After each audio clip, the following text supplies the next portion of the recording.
Greetings, everyone. As the rest of the group sort of straggles in.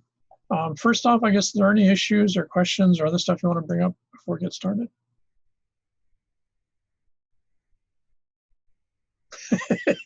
At least I'm getting one emoji. That's better than nothing. Okay, thanks. It's good to know what someone's thinking. Okay, so let's get going on this then. We finished up on the tourism. We're moving into a sort of real sort of complex module, which is covering a whole mess of stuff, which is sort of related to each other. The first part, for whatever set of reasons, actually ties really well with the tourism stuff we just covered. Because one of the main issues that you get into when you look at things like tourism is, what are the social impacts of tourism? The financial economic impacts are real obvious. We've seen that, of course, here when tourism stopped. But when you look at tourism, one of the huge sort of other decisions that people have to make is, what is it doing to them? Now, if it's tourism tied to place, that's a lot easier to deal with. So if people are going to some place like, say, Yellowstone, if they're going to Wyoming, they're going there to see the scenery, and they're going there to see the animals. So, I don't remember ever seeing, I'm trying to remember, it's been a while, it's so long since I've been anywhere like that. Actually, there was a little bit of stuff, tied to experiencing what say, cowboys do or something like that. So that's the stereotype of Wyoming, just guys on horses roaring around. But it wasn't a big part of the tourism. People don't go to Wyoming to experience cowboys. So they're going there to experience that particular environment. And a lot of the world, basically what people do is they go for environmental tourism. So they're going to see a place, or they're going to see places or experience something to do with that place.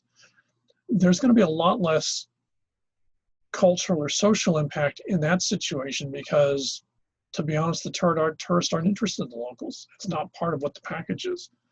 You could argue in many cases American tourism in Mexico really has very little to do with Mexicans. It's largely placed by someplace like Cozumel. Americans don't go to Cozumel because there's Mayan Indians around there. I can guarantee 99% of the people on that airplane don't even know what a Mayan Indian is. It fell out of a tree on them. And they don't care. It's not at all relevant to their view of what they're interested in. Other places, on the other hand, actually market themselves as the main part of the tourist experience. And of course, that's what we do here. Or more accurately, we market a little bit of who we are, in the sense that the identity, the stereotype of Hawaiian becomes the main reason that people come to Hawaii. Sure, it's got a very pretty environment, et cetera, et cetera. But when you actually talk to tourists, the main thing they want to experience is what they think you guys are. Not what you really are, because of course they don't have any idea what the word local is. But they want to experience what they have these stereotypes of the Hawaiian. And there's a lot of other places in the world that also market the people or the culture or the stereotypes of the culture more so than they market the place. I don't know that too many people actually go to Scotland to see the scenery, though I guess a few do. Most people go there because they want to see people running around, as we'll see, running around in kilts and doing Scottish stuff, or at least what they think of what that is. So this is very typical of a lot of areas where tourism is where you're marketing a particular group of people. More accurately, what you're marketing is the stereotypes that the tourist has of those people. There's a lot more chance there's going to be major impacts because the tourists are going to want to pay for and they're going to want to consume their stereotypes. They want the stereotypes fulfilled. In a simple way, again, going back to the Disneyland analogy, if you go to Disneyland, you want to be entertained. There's a series of things you want to see. And because Disney's very good at that, you're going to see them. And when you do, you're a happy camper and you don't mind paying your $50 or $75 or $100, whatever the hell it costs to get into Disneyland now, because you've got your expectations fulfilled. Now, you're not going to be interested in how it's like to work in Disneyland or what they think of tourists. That's not part of why you're paying to go there. You're paying there to be entertained. And all of tourism in some way, shape, or form is a form of entertainment. If you want to think about it, it's the 21st century's entertainment industry. Everything else is pretty much secondary. So if the stereotypes of a particular group are what those folks are paying for, what that means in large part is that's going to get amplified because, among other things, in a very cynical way, that's where the money is. So, if you look at here, you find aspects of what stereotypes exist of Hawaiian culture that tourists are willing to pay for gets money. So you have, Germains and the Paradise Cove luau's, if they're still around, I'm not even sure. To a fair amount, a lot of the hulas around here, they pay for the rental of their studio and for the various things that they have. by virtue of the performances that they put on that they get paid for. There's a number of, I don't know how many students we have now, but we usually have at least 2 or 5 students at Chaminade who basically are making their tuition off of dancing hulas in places like Waikiki. And that there's nothing wrong with that. That's perfectly fine. But there's a lot of other things that Hawaiians did that are parts of Hawaiian culture that tourists aren't interested in looking at, so tourists aren't going to pay for. So what happens over time is the aspects of a culture that are going to get reimbursed are going to get amplified, because where there's money, there's interest. Parts of the culture which do not fit that are going to find themselves challenged because there's no money involved in it, so how do you make a living at it? So, this becomes one of the complexities of tourism, is the way that it actually tends to, sometimes in a really blatant way, and other times really sort of subtle, is actually shape the way that cultures or our groups change by virtue of bringing money into the equation. One of the classic examples I always use in the Hawaiian class would be the fact that we use the word mahalo a lot, which was very rarely used in Hawaiian. It's not a very common term. It was not in common use. But for example, if Kara or someone else works in Waikiki or any place else where you've got tourists especially, and you don't use mahalo when you're done with a transaction with them, you'll get fired. So you have to use a Hawaiian word because it's a form, it's basically been translated as the word thank you with a Hawaiian spin on it, which is not what mahalo means, but it's what it's been turned into. So that particular word has cash value. Greeting people with aloha, in fact, that's actually a term, training sessions that you can take down in Waikiki for how to use aloha in the tourist experience. And if you do that well, you'll get a tip. So there's monetary value attached to a set of behaviors. There's not monetary value attached to other traditional Hawaiian behaviors. So what happens is that behaviors that get reimbursed, that people want to see, get amplified, and it tends to skew the patterns of interaction that people have even outside of the tourist setting. So you find mahalo is used a lot even in the local situation, even with folks who speak Hawaiian. I just had it when we were doing some interviews last week. People were using mahalo a lot, and I was sort of thinking, that's odd. 80% of the people at that meeting are native Hawaiian speakers. And they're using a word that 100 years ago, people would have gone like, why are you using that word? But in the modern context, that's now a form of what you might call modern Hawaiian. But that's driven almost entirely by the tourism industry. Isn't something like folks here decided, hey, let's start using that word, and we're going to use that as a version of thank you. That was driven by the need for the tourism experience, because in English, you do not have the same word for hello and goodbye, which is what aloha actually means. That is both of those terms in a very complicated way. So if you're going to say aloha when you meet someone and you're in the tourist business, then you have to have another word when you're saying goodbye to them, and that's mahalo. It's not part of the Hawaiian word. It's an American English concept. So you come up with another Hawaiian word for the goodbye word. And that's now in common use even with Hawaiian speakers. There's nothing wrong with it, but it's driven by tourism. And in a small way, that shapes the change of the language and the way that maybe people interact. Because among other things, if you're using the word aloha, or more accurately, aroha, what you're actually saying is you're going to see that person again. So you're talking about cycles of existence, cycles of meeting people, etc. Mahalo, in the modern sense, just means goodbye, which in many cases means it's the last time I'm ever going to see you. So it's a very different, actually, form of social relationship by virtue of the words you use. And this is very typical of what you find, because there's a lot of fears of that, and legitimately in many societies, in many places, that you lose aspects of the culture when tourism becomes a big industry. Now, of course, there were a bunch of industries prior to tourism, just things like moving McDonald's. As I remember a long time ago, they moved KFC into China. My nieces, who were born and raised in Hong Kong, the first time they saw me, because I'm married to one of their aunties, the first thing they did, because the oldest one was, I think, 6 at the time, she called me Colonel Sanders, because I'm Howley and I've got a beard. And in Hong Kong, as in the rest of China, in fact, in all of Asia, outside of KFCs, what they have is they have a Colonel Sanders fiberglass statue. And eating it at KFC was, and actually still is in China, a big thing, because it's more expensive, and it shows you're sophisticated and you're international in your taste versus being a stuck-in-the-mud Chinese. So especially in places like Hong Kong, KFC didn't mean Kentucky Fried Chicken. KFC meant international American food.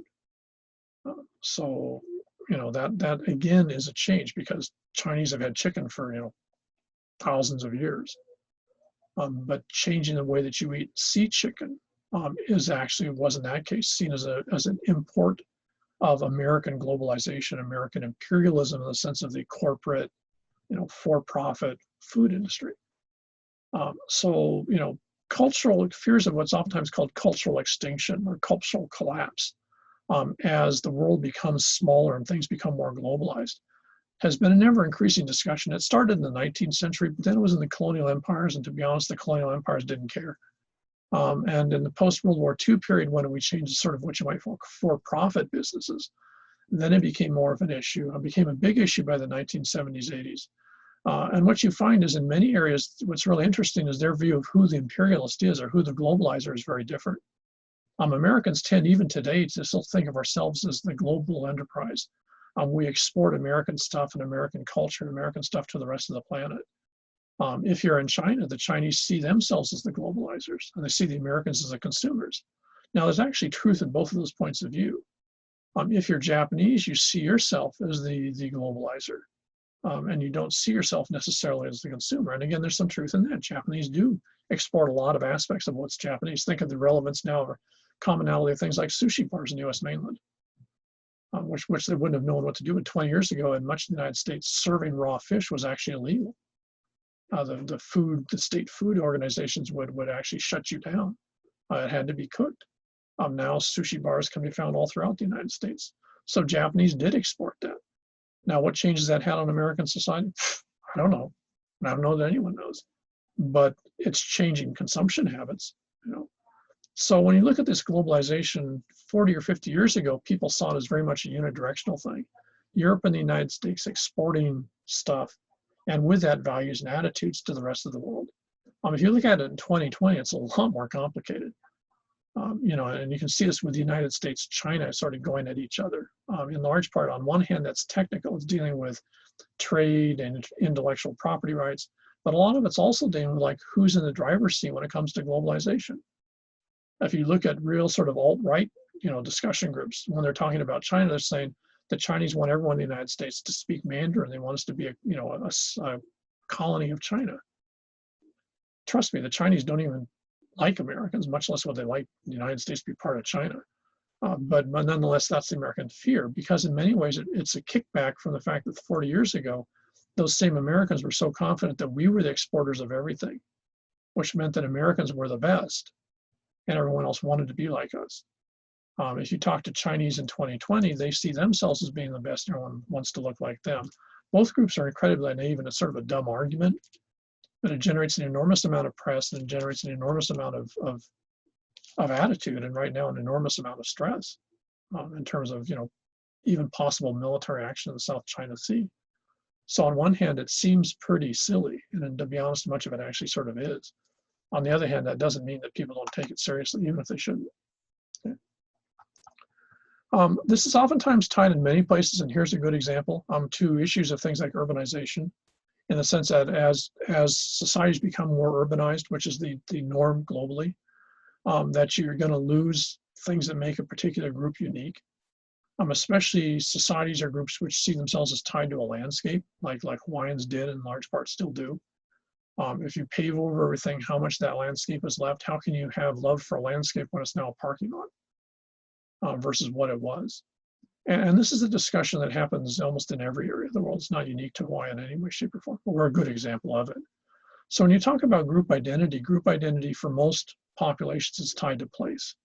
Now, the weird thing, and this is where Americans are really, really the only group I can think of, American is the only group where actually identity isn't tied to place. And there's a very simple reason for that. You have to remember the vast majority of people in the United States are migrants. They came from somewhere else. They came from Europe, or they came from Asia, or they came from Mexico or someplace. So they don't have a strong sense of identity with the place they're living in now. They have sort of a vague concept of what American is. But this is probably one reason why Americans are by far the most mobile population on the planet. If you guys lived on the mainland, given your age, we'll say that you're all 20 years old, you will have lived in 2 or 3 different homes by the time you're 20. By the time you're 30, we'll say you grad from Chaminade when you're 21. By the time you're 30, you will have lived in 2 other places. you will have moved every 3 to 4 years in your entire life, which means by the time you're an ancient person at the age of 60, you could have lived in 6 or 8 or 10 different places. And for most Americans, that'll be at least 3 to 5 different cities and at least 2 or 3 different states. Now, for almost everyone else on planet Earth, that's just surrealistic. It's absolutely bizarre. People can't even grasp that. So Americans don't have an identity with place. And that's one reason why if you look at cities in the United States, you'll find that they all got the same names for streets. It'll be Oak Boulevard, or there'll be Walnut Street, or something like that. And the reason, very simply, is they basically take their idea of what America should be, and it's just like a clear plastic template or an overlay. And you just take a piece of the landscape and you just slap this down on top of it, and you turn that into a copy of the other ones, which is why American towns tend to look a lot like each other. Because in many cases, the people that live in those towns didn't live in those towns 15 or 20 years ago. So they want them to look like each other. They don't want to have to learn about a new place every time they move. They want the new place to be the same as the old place. And if you think about it, this is Walmart, Costco, this is Macy's, this is McDonald's. It's not by accident the United States consists of enormous chains of places where you can go to one of them. You can go to the California Pizza Kitchen, or whatever the hell that place is called in Kahala Mall, or across the way, what is it, Chili's? Yeah, I think it's Chili's. You can go there, and I can't remember, I think there's 186 Chili's across the United States. And so no matter where you go, when you go in there, pretty much what you're going to get. So you don't have to know what city you live in. You just have to know where the Chili's is. You don't have to know where west of the Rockies you are. You just have to know. In fact, I think there's more California pizza kitchens actually east of the Rockies, which I've never figured out. So if you suddenly find yourself, if Lois suddenly finds herself living in Atlanta, Georgia, she can find the same place. This is why the Cheesecake Factory is so popular in Waikiki. Why? Because folks that come over here as tourists can get the same food they can get somewhere else with absolutely no effort involved. And that's what they want, the mobility. Yeah, I've never been to Chili's before either, but I do know that if you look at their menu, that's a good way to get cardiac arrest. Uh-oh, I think someone's trying to make a Chili's run here. So I'm going to stay out of it since I'm not a Chili's. I'm not interested in that particular place, but my view of it is Japanese food, and any place that has Asahi beer on draft is a good start, but I don't think they do that. So you guys are free to go to Chili's. You can give me an after episode report when you get back in terms of what the food's like. But do they have one of those in Waikiki? Does anyone know? They don't? You sure? Really? I'm sort of surprised. I'm not too sure. I used to work at Waikiki. I know that we have 2 Denny's. Yeah. Well, we used to have 4. Way before, when you guys, like 300 years before you guys were ever born, we used to have a fair number of Denny's around. But yeah, most of them had disappeared. But yeah, again, when you think about it, it's the same thing. Because again, remember, tourists want difference, but they don't want difference all the time. So, if you actually looked at folks in Waikiki, I would bet that they want to eat exotic food maybe once or twice when they're here. But if they're going to be in Waikiki for 5 days, the other 4 days, they're going to eat normal stuff. And that's why you're going to see Cheesecake Factory and all those other places. They don't depend on you guys, which is why so many of those places are in huge trouble now, because without the tourists, they don't have a lot of traffic. They depend on that tourist that really wants to, their idea of Hawaii is Waikiki Beach, get a little sun, go to the EBC store and pick up some stuff, and then eat real food, which is oftentimes the word you'll hear tourists use. You hear it here with mainland tourists. You hear it here with Japanese tourists when we invite our Chinese colleagues over here. They go and they'll try some American food, and then the next day they want to go, let's go real food, which to them translates as to real Chinese food. Which isn't, by the way, isn't Panda Express, in case I'm totally shocked, but in case you thought it was. So, it's part and parcel of that, but that's also, when you think about it, if you're a,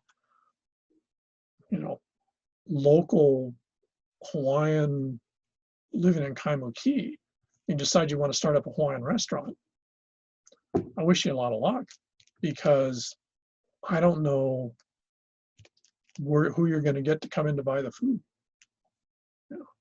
except people like me maybe. But yeah, in that context, it's very typical. This is a very good, food and international food companies, restaurant systems are really fascinating examples of the sort of globalization pattern. And also given your guys' reaction to it, you know, the fact that you guys aren't exactly adverse to it in some cases, we'll put it mildly. So, so here's I can see stuff. So I'm having to switch stuff around panels here. Okay. Okay. So one of the things that you see that happens with this, and this globalization was happening way before the internet, but the internet has just basically just sped this stuff up about 900 miles an hour. Is that when you look at globalization in an internet age, it becomes even more complicated. Why? And you guys can see this with your, we'll just say your, I'm not going to ask you if you guys have TikTok since I'm not sure. I guess that's still legal in the United States. I had a TikTok account, but I canceled, though I do still have WeChat, by the way. I have to for the Chinese guys. We'll say we'll do something really mundane or boring. We'll say your Instagram accounts. So we'll say that Emily's talking about her life history working in the restaurant business, and she's got 825 friends that are watching her on her Instagram account, talking about her aloha, you know, her restaurant experiences. What doesn't she know about those 850 people?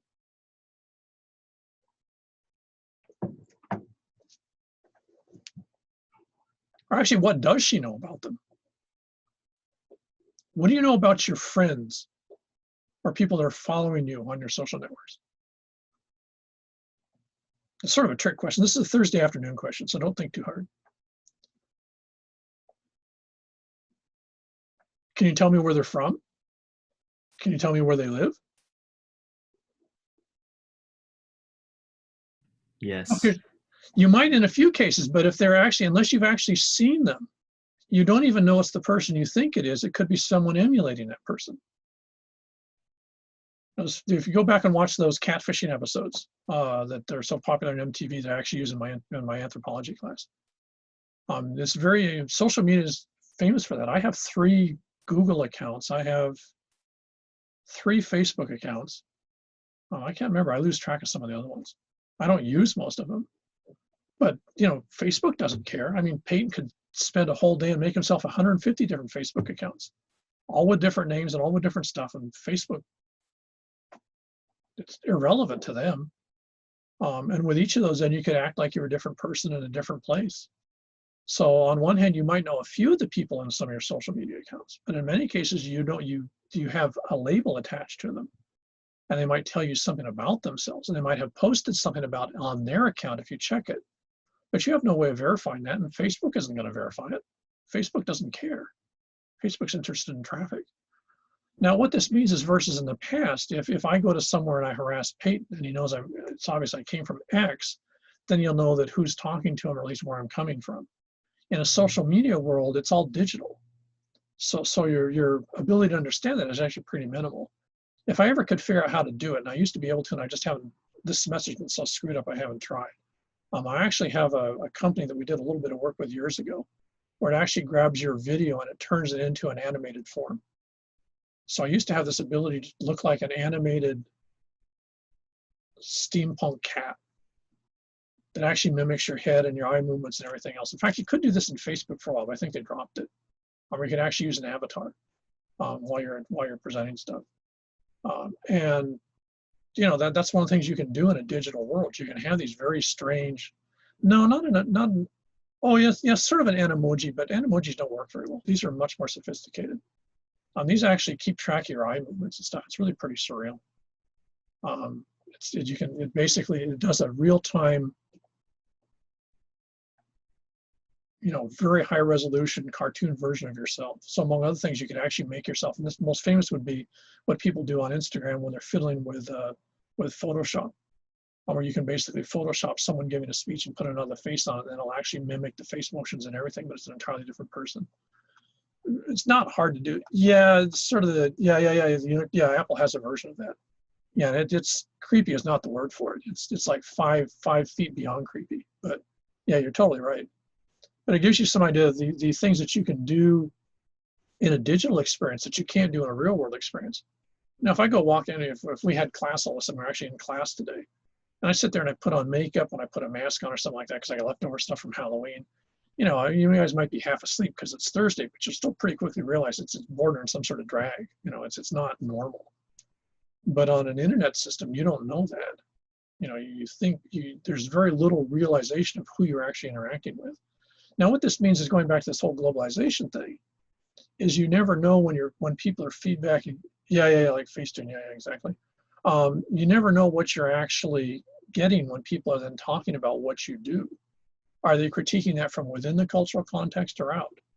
So, for example, if you 2 weeks ago was St. Louis School, we were doing a presentation with St. Louis School, and so there were, there weren't too many comments, but some of the ones coming back sort of implied that they were folks from Hawaii, but the way that they were presenting stuff made me pretty clear that they have no idea what they're talking about.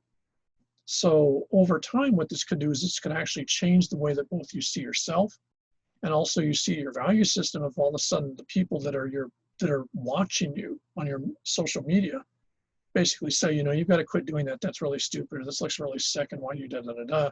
So you're going to get these pressures for globalization now occurring in very strange ways because you don't know where the pressure is coming from.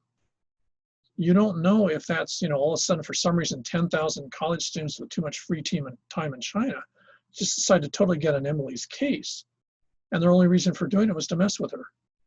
This is actually very common in China, I might point out. The government actually sponsors this type of stuff.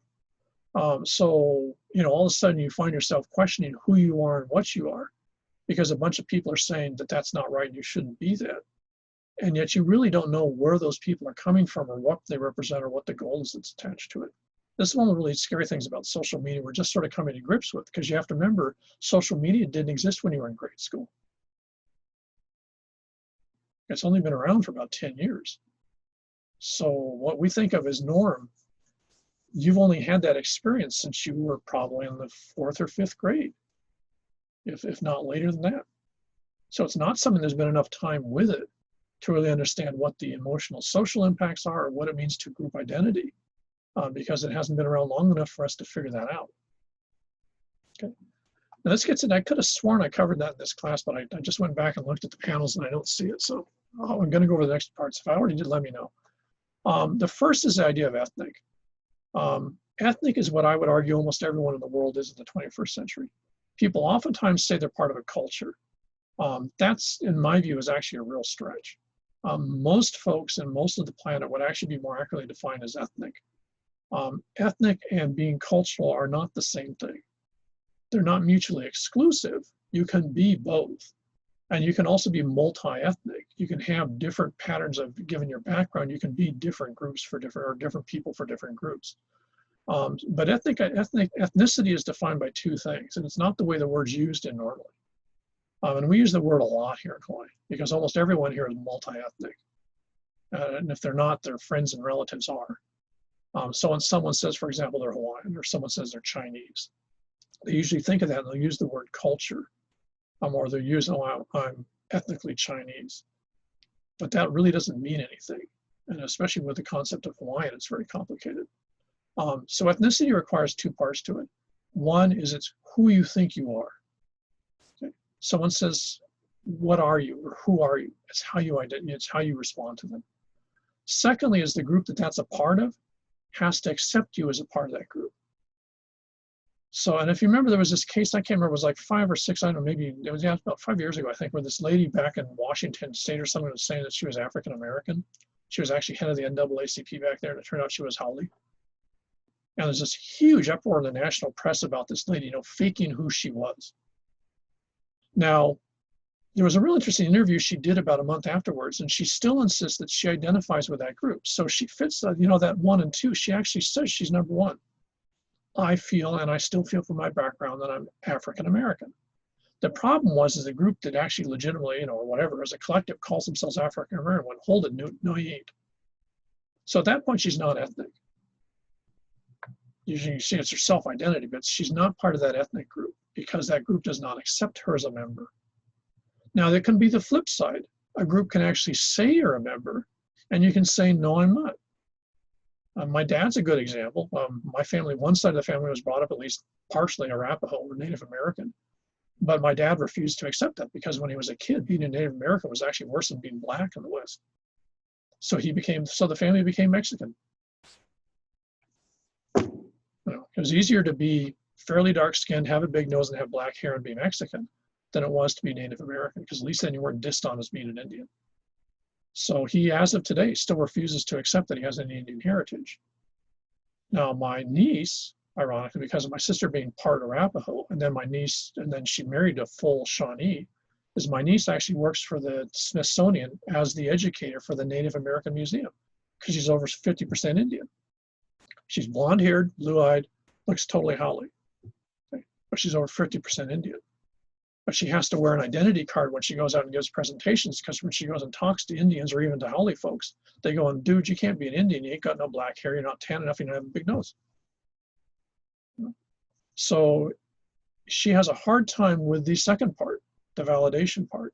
There's no doubt of what she is. My dad was the opposite. The group accepted his identity, but he didn't want to be one. So he wasn't an Indian ethnically. In terms of his ethnic identity, he was not an Indian because he didn't want that. He didn't want to play that thing or be that thing. So ethnicity requires the two parts. It's not what you think you are. It is, does that group accept you as a part of it? If the answer to both of those is yes, then that's part of your ethnic identity. And you can certainly be multi-ethnic. You can be different ethnic, you can be part of different ethnic groups in different situations. And for a number of you, I'm sure that's totally true. Given on who you're hanging out with, you can be part of one group. In another situation, you can be part of another group. And so there's nothing that says you can only be one thing. That's not the way it works. But the definition of ethnicity is very important because that's how most people in the world identify themselves now. Now, if you think about the complexity of that, then what it means is you can't look at someone or listen to how they speak or what they do and automatically figure out what they are. There's no correlation between that. To be Hawaiian doesn't mean you speak Hawaiian. Most Hawaiians don't speak Hawaiian. I don't speak Hawaiian, but I read it and I write it, and I'm not Hawaiian. So that doesn't make me Hawaiian just because I can do that thing. You're not born learning a language. You learn it. You're not born liking poi. You learn to like poi. So being part of a group is a very complex thing, and it's not subject to identity. One of the problems in modern society, and I'd say the media has amped this up, is the idea that you can identify someone by virtue of what they look like. Someone's appearance or the way they dress or maybe the jewelry they wear or whatever tells you what they are. It doesn't work that way. It's a more complicated and it's like grabbing smoke. Figuring out who people are ethnically and for people to figure out who they are ethnically is really, really, really complicated. And it varies from place to place, group to group, okay? In fact, let's see this first. And we'll tie this into the two things. Let's see if I can pull this up here. Stop that and go to, here we go. Okay. Something I used in the intro anthro class, and I just remembered it, so I thought I'd use it here. When we think of English, especially when Americans think of English, we tend to think of folks that speak with a funny accent. In other words, they don't speak with American English. But the interesting thing is we tend to think of the English as being the folks that live in the United Kingdom. Okay, the English don't see themselves that way. The English see themselves as the folks that live in the southern part of the main island in the British Isles. So you see the British, i.e. the English, as being radically different than the Scots and the Welsh and the Irish. Now, this is a very short example of something that's very British. Now, having said this, I'd say 99% of British folks, i.e. the folks that identify as being English, have no idea what this is.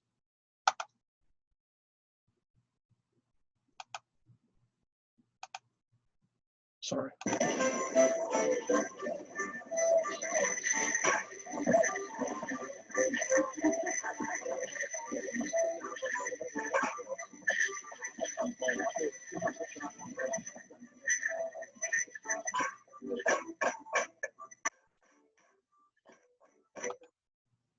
Those guys in the sort of odd outfits, that's called Morris dancing. It's something you find in the north central part of England. It actually goes, traditionally, these guys would have been running around in no clothes. This is actually a pre-Roman ceremony in some way, shape, or form. I'm not sure what the banging of these meant. I suspect they originally were using human bones, probably originally. These would have been human long bones. So these would have been people you killed. And so you're banging these. It's a way of degenerate magic, basically.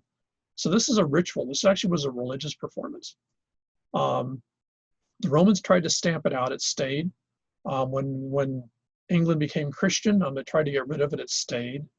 They turned it into a folk dance. So that way they could keep on doing it and they wouldn't get burned at the stake, for being heretics.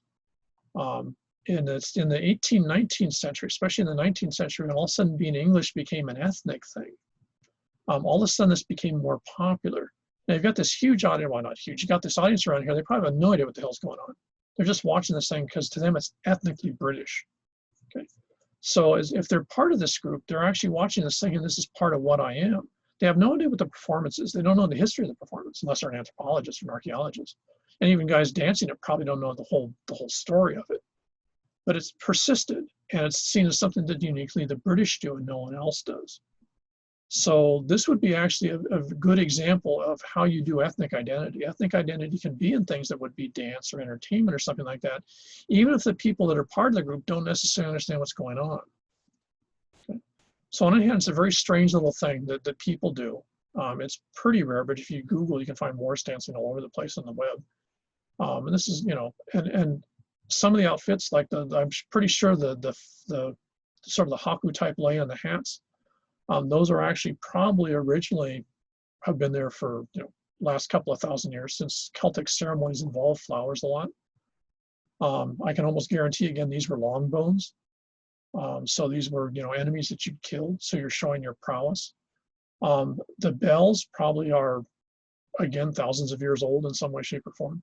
So on one hand, you've actually got a persistence of a particular very short little sort of ritual dance sequence that makes these folks different than any other group. And one reason this became important in the 19th century was as England became a huge empire, is there were a lot of people moving into England that weren't English. And so the English found the need to make it clear what made them different than everyone else, to, if you would, identify themselves special. And no place else does this, so this becomes a way that the English actually see themselves as being. Let's see if I can segue out to the other one. Switch that off before I forget it here. What did I do with that? Okay, hang on a second. I gotta fish the sucker up.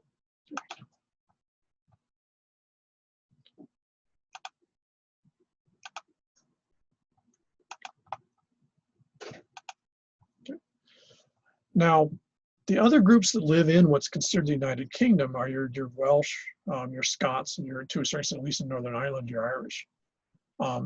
Those populations originally, of course, the whole island group was the same folks. Over time, it changed. You had different migrations move in, and especially from the medieval period on, if you ever watched that movie Braveheart, I think it was, as these groups became very, very different.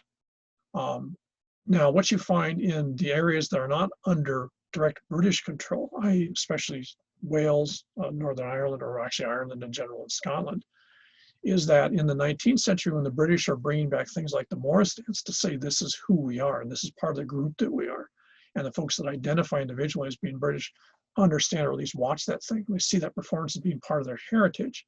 What you find is the other groups in that same region do very much the same thing but with different things. So if you go to Scotland, for example, and Edinburgh is a fascinating place to go to. One, food's really good, but secondly, it's just that they're really, really aggro in terms of Scotland.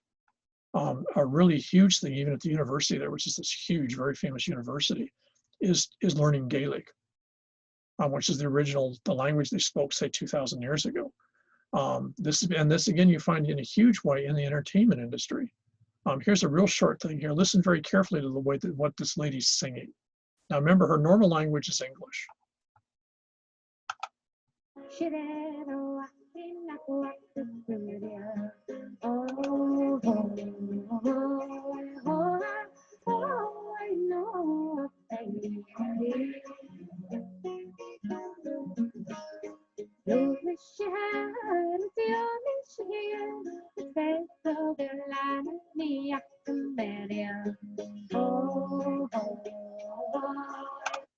That's Gaelic. Now, Gaelic pretty much disappeared from this whole area by the 1600s. Everyone had to speak English to get ahead, and that's what everyone spoke. In the 19th century, with interest in being Irish or being Scottish or being Welsh growing, is what happened is all of a sudden anyone that remembered the language became more important and people tried to learn it. If you want to, this was their version of Hawaiian immersion, but they started doing it about 150 years ago. You can now go to the University of Edinburgh and get your PhD in Gaelic. You can go, and they have schools in Scotland, Ireland, and Wales where they also have different versions. Welsh doesn't sound to me anything like Irish or Scottish Gaelic. Irish and Scottish sound a lot alike. Welsh Gaelic sounds like an entirely alien language. I don't know where the hell it comes from. But people can actually, like here, in fact, to a certain extent, the immersion program here in Hawaii for Hawaiian was actually based on the programs you see in Scotland and Wales. So if Montserrat wanted to and she knew Gaelic, she could actually be a elementary school teacher and never speak a word of English, even though the country she's in has English as the language. If she was in meetings, I guess, with principals or something like that, she might have to, or maybe with parents, because maybe they don't speak Gaelic. But she could use Gaelic only in the classroom, even though it's a country where English is the only language.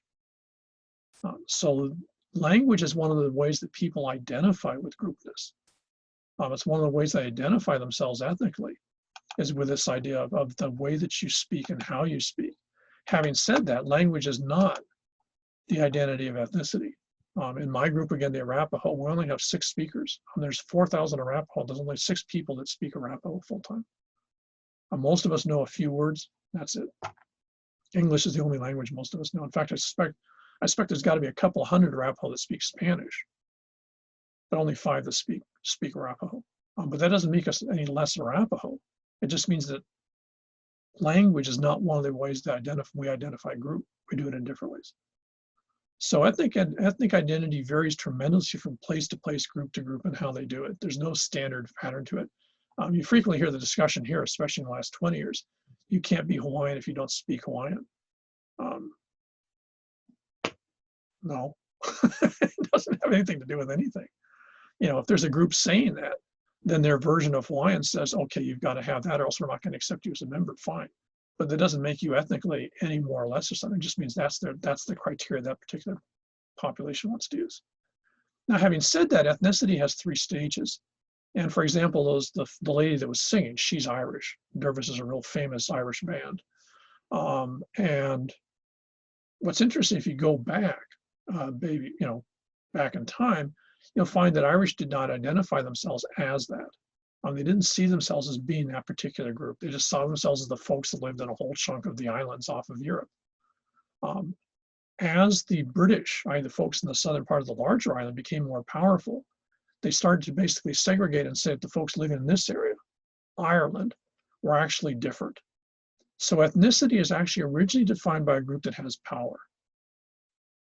Hawaiians here did not identify themselves with Hawaiian. There's no word in Hawaiian for the idea of Hawaiian. When Hawaiians were the only people in these islands, they just saw themselves as the people living in these islands, and they generally identified by the ahupa they were in, and maybe the part of the island they were in, but it would never occur to them if someone asked, where are you from? It would never occur to say, well, I'm from Hawaii or I'm Hawaiian. They wouldn't know what the hell you meant. That happens when folks from outside, the Europeans, come in and, quote, discover the Hawaiian Islands. And all of a sudden they say, oh, you guys live in this group of islands, and guess what? You're going to be Hawaiians. And so they put that term on them. It doesn't mean people didn't know who they were. They just didn't have that label.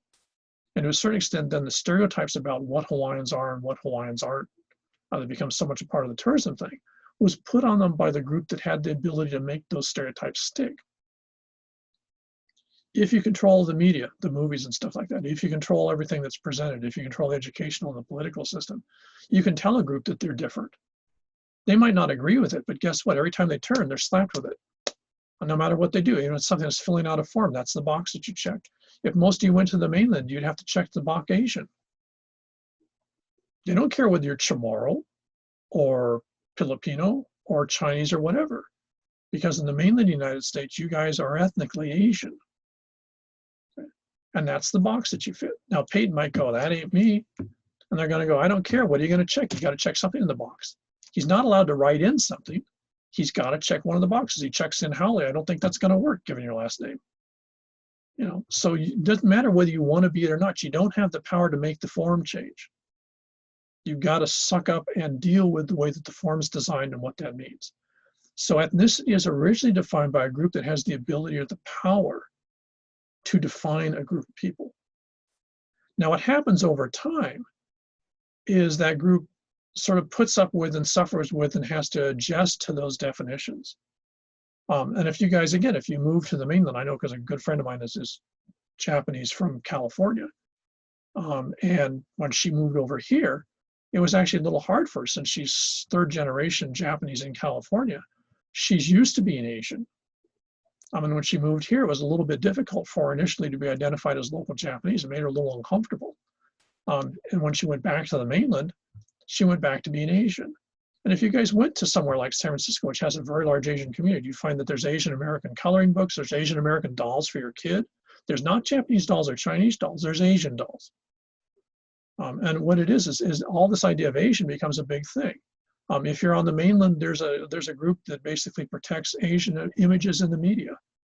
So, for example, jump all over a movie with a Holly guy like me and put face makeup so I look Asian. And they'll get all over, you could have hired an Asian actor. Okay.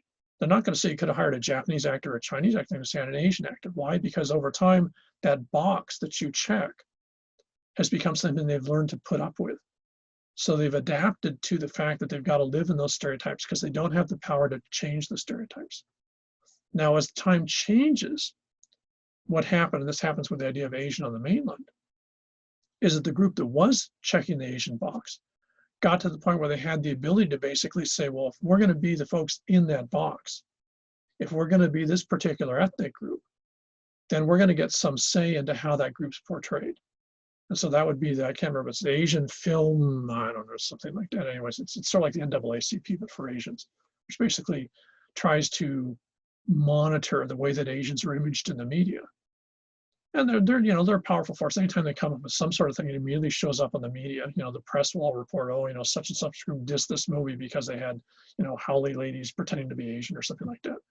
And it'll get press, and that gives the group credibility. But what it also does is it says that folks that identify as Asian want some say in how that stereotype's used. Notice how they don't get rid of the stereotype. What you're changing is who basically has input into the stereotype. So this is the 3 stages of ethnicity. Ethnicity is never generated by the group that's being given an ethnic identity. They're given an ethnic identity by someone else. That other group makes that happen. The group that's been identified has to put up with it. It's just like a box you can't get out of. Bang, bang, bang, bang. All you do is hurt yourself. You just go, okay, fine, whatever's. And then eventually over time, what happens over usually generations, or say social political change, the group then takes that identity and basically says, okay, if you're going to call us this, then we're going to tell you what this consists of. And that's the change. So the key thing with ethnicity is it wasn't something that a group suddenly woke up one morning and said, hey, we're this. The folks on Guam didn't suddenly wake up and said one morning and said, hey, we're Chamorro. That was the Spanish that basically said, you guys are from here and you're going to have a label. And I'd be willing to bet the Spanish picked Chamorro, that particular term, as being the label to call those folks, who they then pretty much genocided. That's a whole nother story.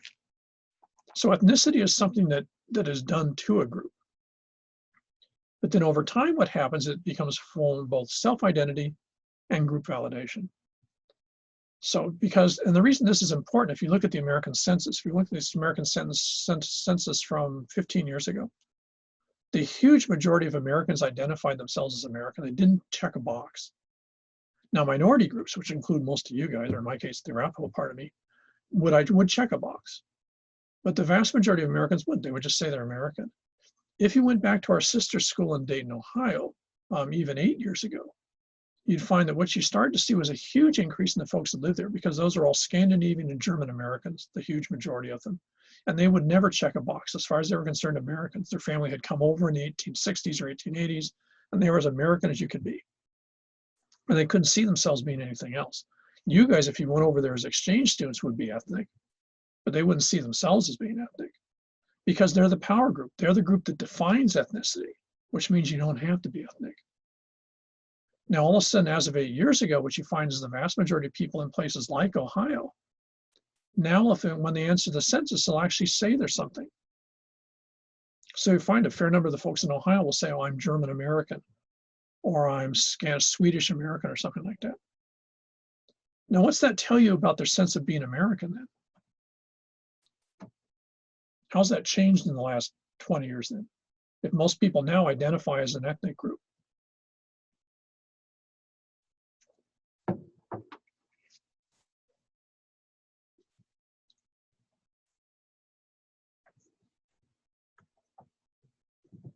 So you guys probably didn't grow up in this. You grew up being ethnic.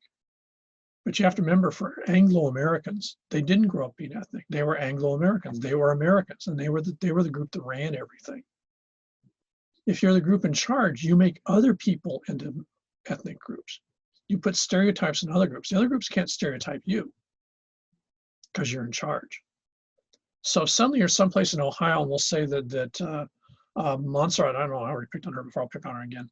The Montserrat has now doing some sort of study of folks in Ohio, and she finds that the vast majority of folks in Ohio now identify themselves ethnically. They don't use the word American when someone asks them who they are. They'll say, oh, I'm Swedish American, or I'm German American, but they'll use the term of the group and then American after that. What's that tell you about the sense of how people identify themselves in Ohio then? What's happened to it?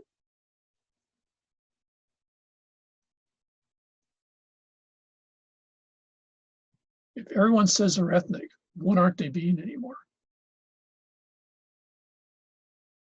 American. Yeah. Yeah.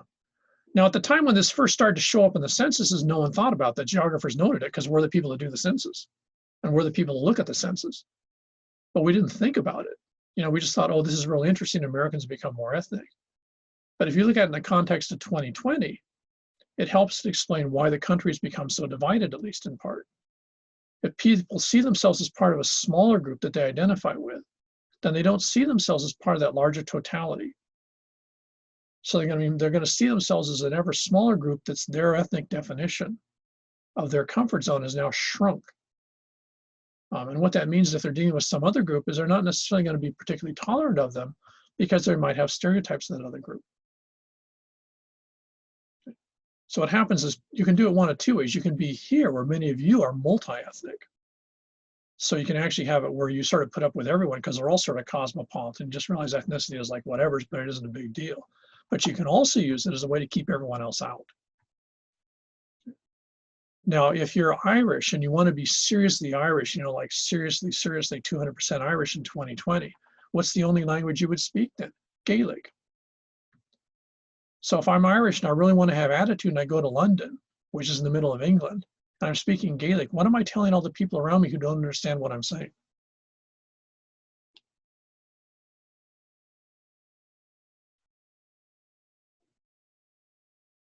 I'm not a part of you, you're not a part of me, and that's the way I want it.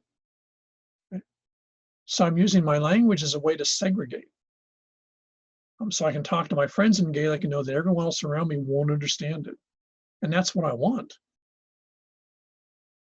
I want to be a unique group. I don't want to be part of a larger group. I don't want to be part of the United Kingdom. I don't want to be part of England.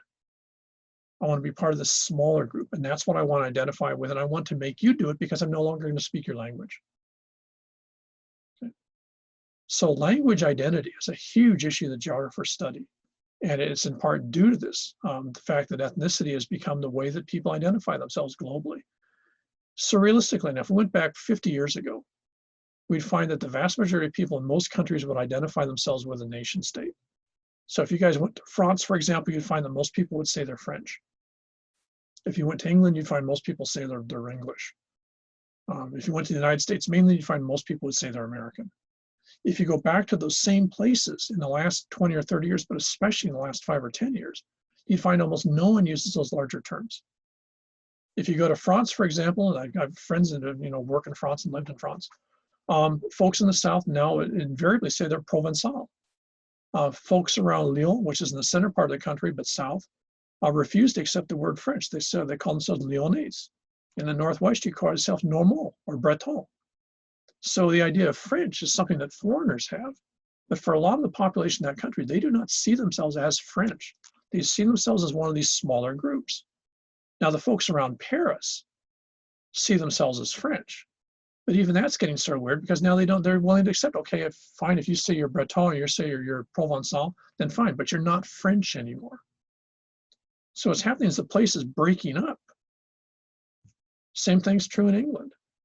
When the Brexit finally finishes, which is supposed to happen before the end of this year, and the United Kingdom is no longer part of the European Union formally, Scotland goes on referendum, and it's a very good bet that Scotland will secede and be a separate country by 2022.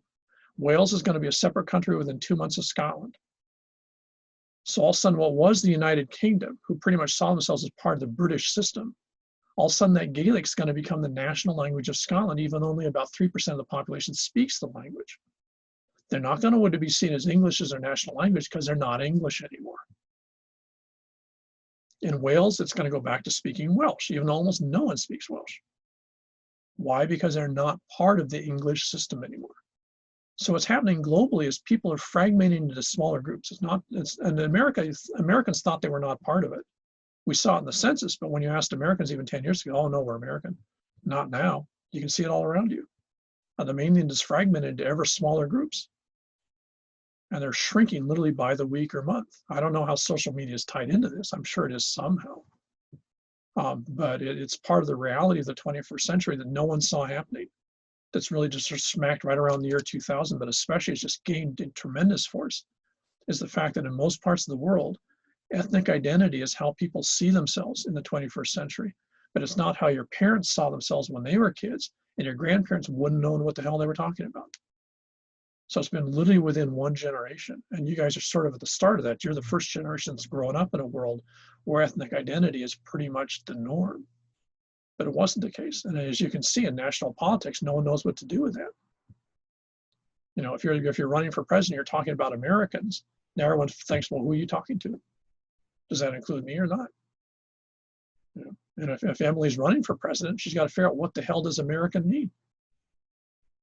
And it's a good bet that almost no one in large parts of the country would agree with her. Why? Because they're not necessarily sure what they are, but they're sure they're ethnic. And how does she play that? You know, if she wants to be a leader of a group of different ethnic groups, how do you present yourself when you've got different identities, or the people that are interested in you have different identities? How you tie them all together without offending someone? You know, it's the complexity of 21st century politics is something that we're just barely coming to grasp with because it's all brand new. Some places like China are taking the opposite route. The Chinese government, as of this week, declared that ethnic groups are basically gone in China, which means in China, if you try to speak any of the other languages, there's 57 different ethnic groups in China. They've already done this in Xinjiang. Now they're getting rid of this in the south part of China. You have to speak Chinese. Everyone's now automatically Chinese. There are no ethnicities.